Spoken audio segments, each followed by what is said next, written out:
Kalau bicara uang paling mahal di dunia, sebagian dari kita bakal mikir itu pasti euro punya Eropa, pound sterling punya Inggris, atau bahkan dolar Amerika. Karena negara-negara ini emang punya ekonomi yang besar dan identik dengan negara maju yang mahal. Tapi enggak, gelar uang paling mahal di dunia jatuh ke dinar Kuwait. Ya, negara Timur Tengah yang kaya banget sama cadangan minyak.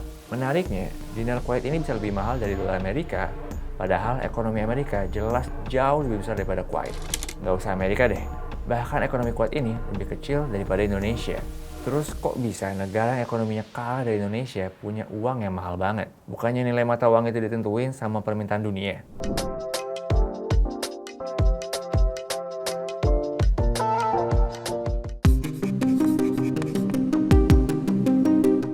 Oke, mungkin kalau kita dengar Kuwait, kita ngebayanginnya negara kaya yang banyak sultan naik mobil mewahnya di jalan raya. Kalau ngacu data Bank Dunia, Kuwait ini emang negara kaya. Pendapatan per kapitanya aja nyampe 41.000 dolar atau setara sekitar 670 juta rupiah per tahun. Buat pembanding aja, pendapatan per kapita Indonesia cuma sekitar 79 juta rupiah per tahunnya. Nggak jauh beda sama negara Timur Tengah lain, kekayaan Kuwait ini nggak lepas dari cadangan minyak yang mereka punya. Negara tetangga Arab Saudi ini jadi negara dengan cadangan minyak terbesar ke-6 dunia. Cadangan minyak di Kuwait itu setara sekitar 6% dari total cadangan minyak dunia. Walaupun kaya, aktivitas ekonomi di Kuwait itu masih lebih rendah dibanding sama tetangganya, Arab Saudi, Uni Emirat Arab, atau bahkan Irak. Bahkan nilai ekonomi Kuwait itu jauh lebih rendah loh dibanding Indonesia. Tapi, harga dinar Kuwait ini lebih mahal dibanding uangnya Arab atau Uni Emirat Arab, apalagi rupiah. Sekarang tuh satu dinar Kuwait harganya setara sama sekitar 3 dolar Amerika. Dinar Kuwait pun jadi mata uang paling mahal di dunia dari tahun 2007. Makanya, aneh kan, kok bisa harga mata uang Kuwait ini lebih mahal dibanding negara tadi? Padahal, beberapa waktu lalu gue sempat bilang, kalau nilai mata uang itu ada kaitannya sama aktivitas ekonomi negaranya. Oke, jadi secara garis besar, nilai mata uang itu ada 3 macam. Pertama itu ada floating, peg, dan kombinasi keduanya yang namanya managed exchange rate. Nah, sebagian besar negara di dunia itu milih buat pakai sistem mata uang floating. Pakai sistem ini, nilai mata uang itu ditentuin sama sistem pasar, supply, demand. Jadi, makin banyak permintaan uang suatu negara, makanya semakin mahal nilai uang mata uang tersebut. Ini nih alasannya kenapa dolar itu mahal. Tapi, sebagian dari negara itu milih buat pakai nilai uang peg atau dipatok sama mata uang lainnya.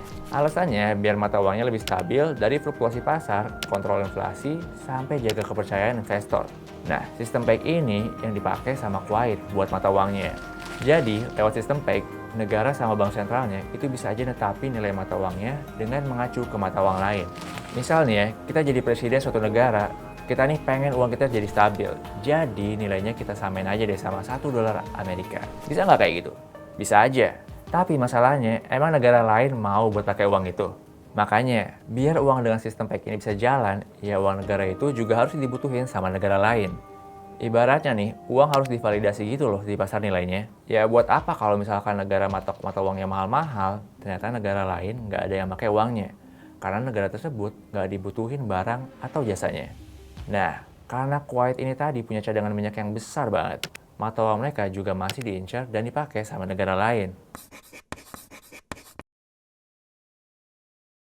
Oke, sekarang kita bahas gimana caranya Kuwait netapin nilai mata uangnya. Buat bahas ini, kita tarik mundur waktu ke lebih dari setengah abad lalu. Jadi, sebelum resmi merdeka dan masih jadi negara protektorat Inggris, mata uang yang dipakai sama Kuwait itu namanya rupiah teluk.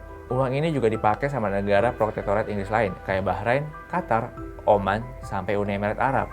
Kok namanya mirip sama rupiah India? Karena emang uang ini diluncurin sama pemerintah India tahun 1959.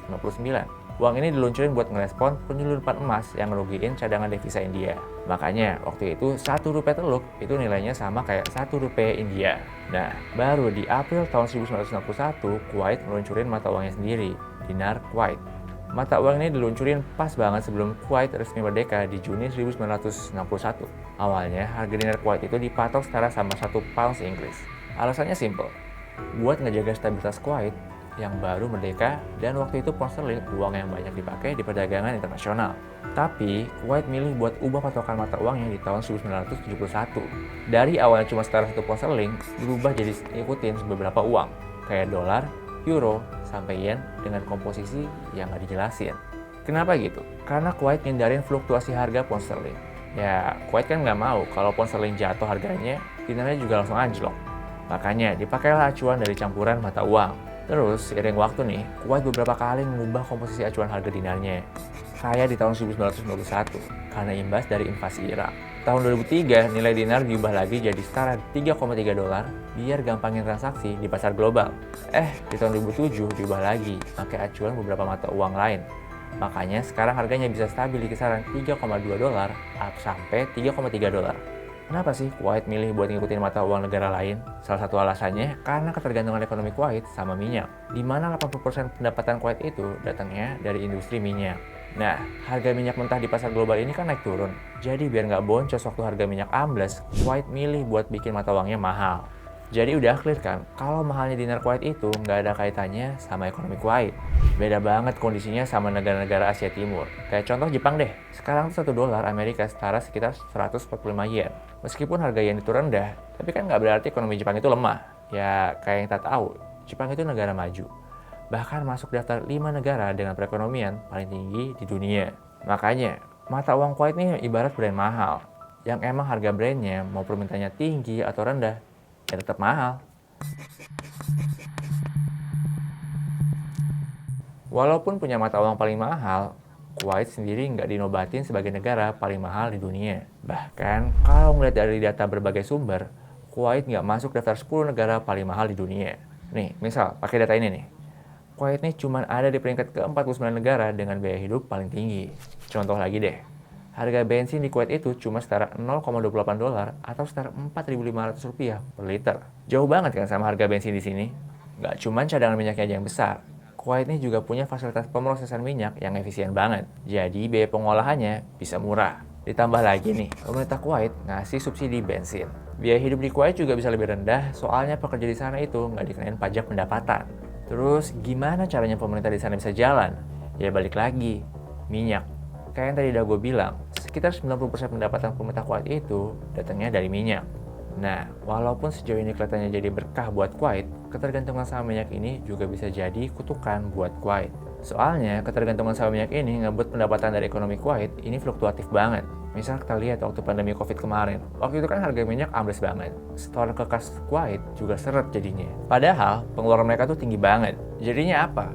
Ya kas negara Kuwait boncos dari tahun 2020. Bahkan sampai sekarang nih, Kuwait masih defisit gara-gara setoran pendapatan yang dari minyak yang terus turun. Makanya, lembaga keuangan internasional kayak IMF ini ngedorong Kuwait buat memperluas sektor industri andalannya. Jadi, Kuwait nggak terlalu tergantung sama industri minyaknya. Nggak cuma kas negara yang boncos, ketergantungan sama minyak ini ngebuat ekonomi Kuwait ini relatif lemah. Nih ya, kalau kita lihat data dari Bank Dunia, Kuwait itu nempatin peringkat ke-58 di daftar negara dengan ekonomi paling besar. Di tahun 2003 aja, ekonomi Kuwait harus turun 3,6% karena produksi dan harga minyak mentah yang turun. Nah, jadi udah jelas kan, walaupun jadi yang paling mahal di dunia, mata uang Kuwait itu nggak ada korelasinya sama kekuatan ekonomi negaranya. Tapi, strategi Kuwait buat matok mata uang di level tinggi ini dinilai beberapa pihak udah tepat banget buat jaga stabilitas ekonominya yang tergantung sama minyak.